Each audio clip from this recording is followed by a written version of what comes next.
वो तनिक डार देते कहीं जा वो तनिक डार देते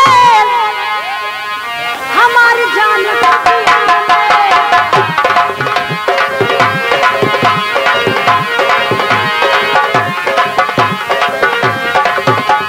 हमारे कुपिया के छेद बड़ा छोटा कुप्पी के छेद छोड़ तो एक दिन अपन कुप्पी हमें काहे गति हम विनोद ले जाएगा कोई स्कूल के पिछवाड़े बैठी हाँ तो कूच कांच के पहले कूच डालो के बाद आते से नोच डालो तेरी बहिनी साले एक बैग लेके दे गया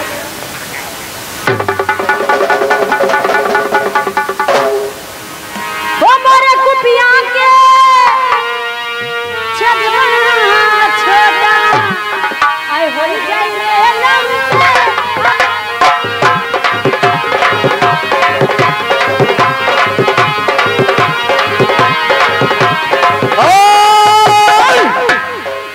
फिर वही फलाने की तरफ से 500 रुपया तुम्हारे लिए आया भौजी। ठीक है मुझे अच्छा गाना कौन सा रहता और शुक्रिया लगाए ढोले में। उसके बाद में साथ छूटेगा कैसे मेरा आपका ये बात हेलो वो साथ छूटेगा कैसे मेरा आपका वो जो मेरा दिल ही घर बन गया आपका वो साथ छूटेगा कैसे साथ छूटेगा कैसे मेरा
तो सुधर जाओ वो मेरा दिल था मेरा हो गया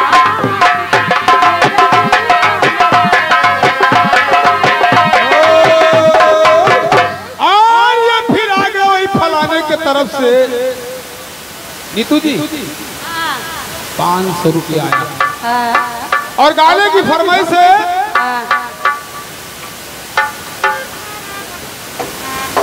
गाने की फरमाइश से इसके बाद में चिट्ठिया गवन की। हेलो वो हम कैसी नशा लगा के चिपकाना क्या बात है वो हम कैसी नशा लगा के चिपकाना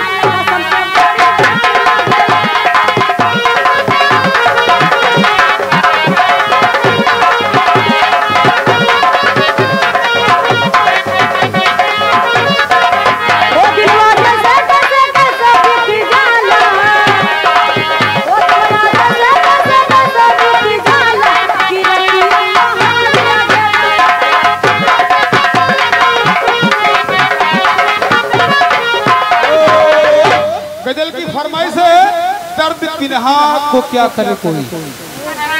हेलो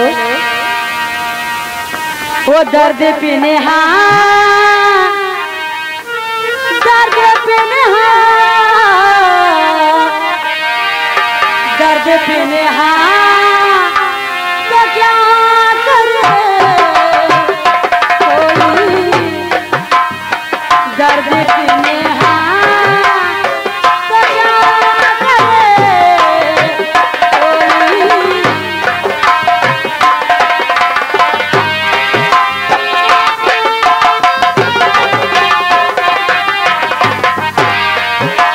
वो दर्द पे नहा तो क्या करे कोई दर्द पे नहा तो क्या करे कोई मर्ज हो तो मर्ज हो तो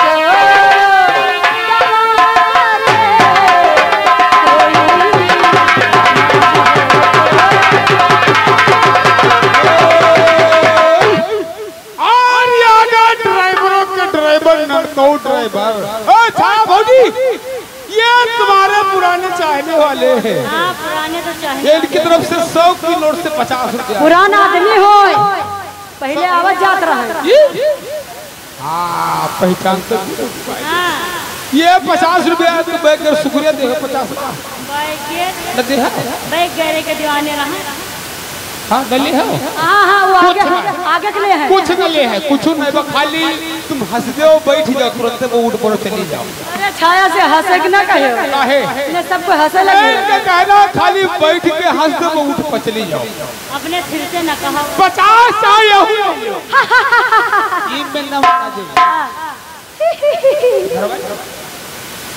नीतू नीतू जी इसके बाद में गजल की फरमाइश है। क्या है? हम तेरे शहर में आए हैं मुसाफिर की तरह। ठीक है बर्दाश्त करो।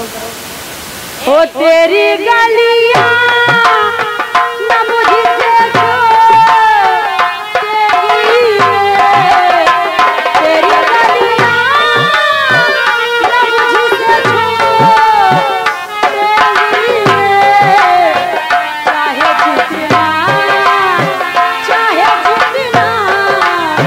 चाहे जितना मना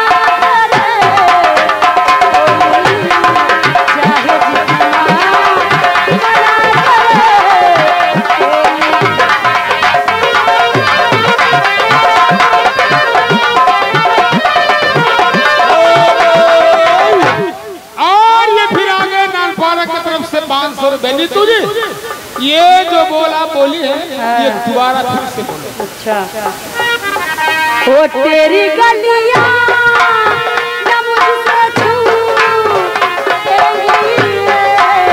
तेरी गलियां न मुझसे छूटेंगी, चाहे जितना फेंको ना आवत है आधे लगी, चाहे जितना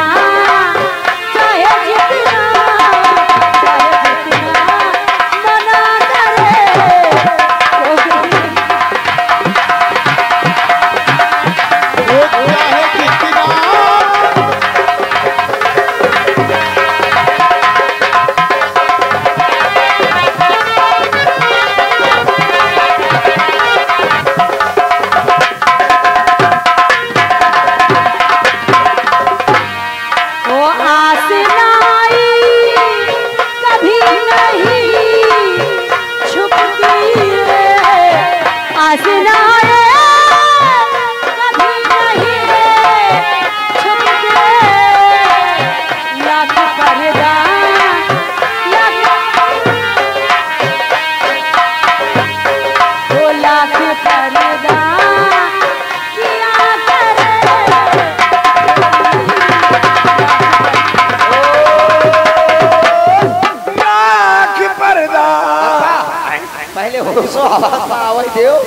ये मैं क्या क्या सुन रहा हूँ। बोलो।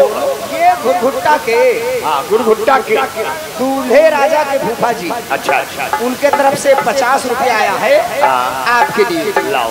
ये जब सारी इंटरव्यू खत्म हो जाएंगी तो नेपाली की बांध के देखा है औलाद के जो सर पे से है। अच्छा, सेहरा मुबारकबादी। तो मैं भी सुना दूंगा, बीच में मौका मिलेगा तो सेहरा जरूर सुना देना। ठीक है, बहुत बहुत शुक्रिया, बहुत बहुत धन्यवाद। आइए। वो आग लग जा